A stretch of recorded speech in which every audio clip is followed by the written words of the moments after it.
Hello there, this is James of MarketsAware, bringing you a bit of a special on gold, looking at the week ahead from the 8th of August to 12th of August 2016, with love and care as always from MarketsAware, with association with our partner International Bullion Network. As I mentioned, today we are going to have a little bit of closer look at gold. So, starting off with what a difference a day makes. Before the NFP, gold was riding high, enjoying a glorious run. After the NFP, however, bang, it came under pressure. Okay, these two charts don't really show a real dramatic look, but if we have a look at the short-term noise, you could see actually there was a huge sell-off, almost $25 drop on the back of the NFP result there. So what happened? Well, at the beginning of the week, gold was running high due to the following. First of all, the lack of action of the FOMC the following week, not raising rates, not giving a hint of when they'll possibly be raising interest rates. Lack of action on behalf of the Bank of Japan. Concerns, of course, and fear of the global economy. The Bank of England decision to cut interest rates to 0.25, the first rate cut in the UK since 2009. Then, this was what obviously these things were actually increasing gold, but after that we had the NFP announcement. Expectation was 175,000. The actual number was 255,000. So the big question is where next? Now gold has closed 7 out of the last 10 sessions positively. However, after the NFP, it closed the week out in a negative. With the NFP coming out higher than expected, it gave the market hope we might see an increase in interest rates by the Fed in September. The uptrend for yellow metal does look like it has potentially stalled, being unable to break that all-important resistance level of 1375. Let's take a closer look. Now, this is gold on a weekly. Now, gold on the weekly is often a good way of sort of reading the Elliott waves. Now, if we can actually look to when it was in the last sort of week or so, we could see a little bit of an Elliott wave. This is Elliott wave 1, about here. Then we have Elliott wave 2. Then we have the bigger one, which is Elliott wave 3, Elliott wave 4, then Elliott wave 5. Now, if I change color here, let's have a look and see if we can see a new Elliott wave pattern coming up. If this is the case, then we could say this is Elliott wave 1, Elliott wave 2, Elliott wave 3, Elliott wave 4, and Elliott wave 5, indicating then, if this was the case, that we could possibly start seeing another drop. However, it doesn't quite work in my mind's eye, looking at it in a certain way, because Elliott wave 3 should always be the biggest movement. But if we put it in this way, Elliott wave 3 isn't the biggest movement. And let's say Elliott wave 4 here, we have a bit of a bigger drop. So if we change color again, potentially we could see it like this. This is Elliott wave 1 to here, Elliott wave 2. Now this is Elliott wave 3. So if it's Elliott wave 3, again, it's not big as Elliott wave 1. It has to be bigger. So we could ask the question, is this Elliott wave 3 still going to carry on upwards? Okay, there's no doubt at the moment, though, really, in my mind's eye, that after the NFP, we are seeing a little bit of consolidation around these levels here. And like I say, we have been unable to break that important level at 1,375. So really, the Elliott wave indication on a weekly is not really giving us a complete clear picture, but does potentially hint that maybe in the future we could see, certainly in the midterm, further rises after a little bit of a sell-off. Other factors to consider as well. Despite the fact that we did have a better NFP result, there are still doubts that the Fed will raise interest rates in September due to, of course, continued concern on the global market and the up-and-coming US general election.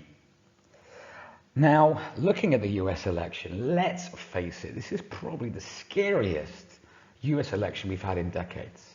You have two delegates, both Trump and Clinton, should I say, are both two probably the most unpopular candidates of all time. Yes, by all means, they have their hardcore supporters, but really, overall, the overall general picture is they're not very well liked. Not to forget to mention that if, by the complete madness and insanity, we do see a Mr. Trump getting to power, that is really going to put a lot of fear and concern on the global market. So like I said, the general election in November in the US is a major talking point and something we need to keep a very close eye on. In fact, just as an interesting side note, Trump has actually indicated that if he does win, he will inject $500 billion to rebuild the US infrastructure, increasing US debt. Increasing US debt, of course, that could actually make gold slightly more attractive again. As well as that, on the back of the NFP, we got stocks at a high. In fact, the S&P hit an all-time high on the back of the NFP. So there is continued fear that we could see a crash looming, again, giving that a little bit of sparkle and shine in gold. And we both have China and the US increasing its gold reserves. China has increased its holdings, in fact, by 71.4% in the last 12 months. On the back of this, okay, bear in mind that all the other central banks, Bank of England, ECB, Bank of Japan, are still pumping themselves full of steroids. Stimulus, joking there, of course, still pumping themselves full of stimulus to keep their ride in the economy. It sort of shows that, guys, we're still really not out of this economic mess. So there is still a lot of fear. And don't forget, gold is a safe haven. So there is that factor as well in play. If we look at a week ahead, this is from the 8th to the 12th of August, not an awful lot of excitement, unfortunately, really major up compared to the last 2 weeks. But those sort of events which can affect gold, of course, we've got the US initial claims on August 11th at 12:30 GMT. Slight drop is expected in initial claims. Following that, on August the 12th at 9 a.m. GMT, we have the EU GDP year on year. This is supposed to stay the same. So again, we need to, unless we have any surprises, we might not have too much of a movement in the market. Then on August the 12th again at 12:30 p.m. GMT, we have the US retail sales.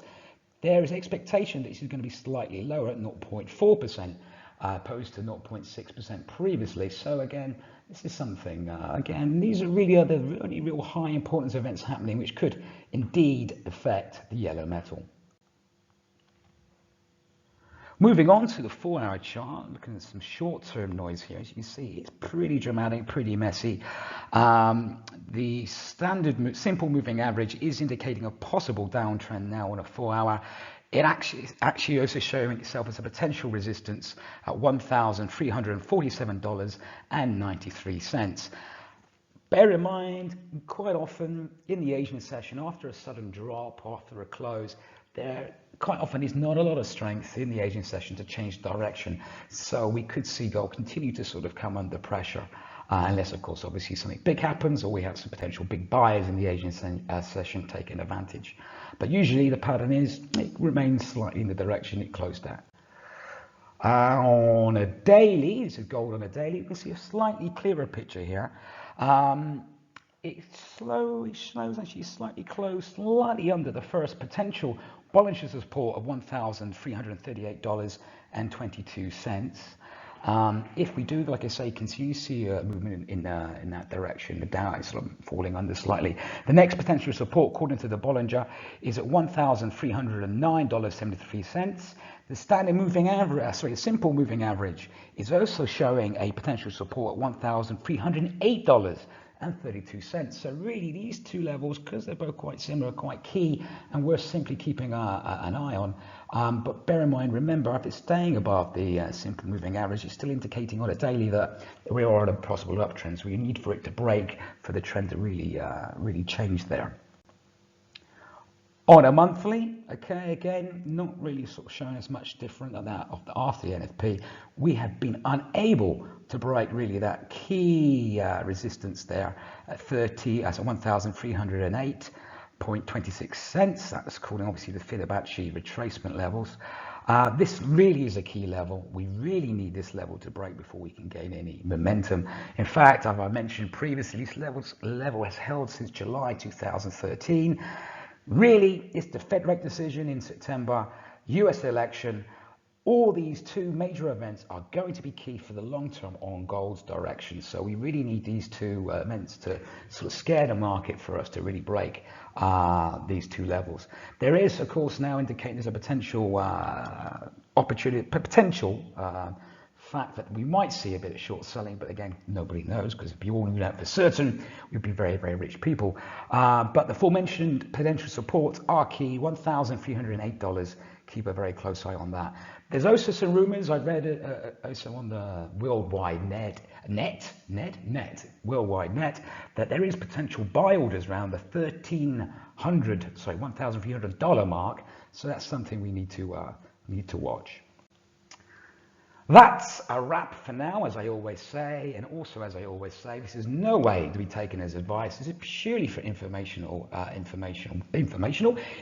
purposes only, purely for your information. I always suggest do your own due diligence, do your own research, of course, before you make any trading decision, and always be aware, of course, of the risks involved. Thanks, as always, to NetDania. This is James from MarketsAware with our associated partner, International Bullion Network. You trade safe.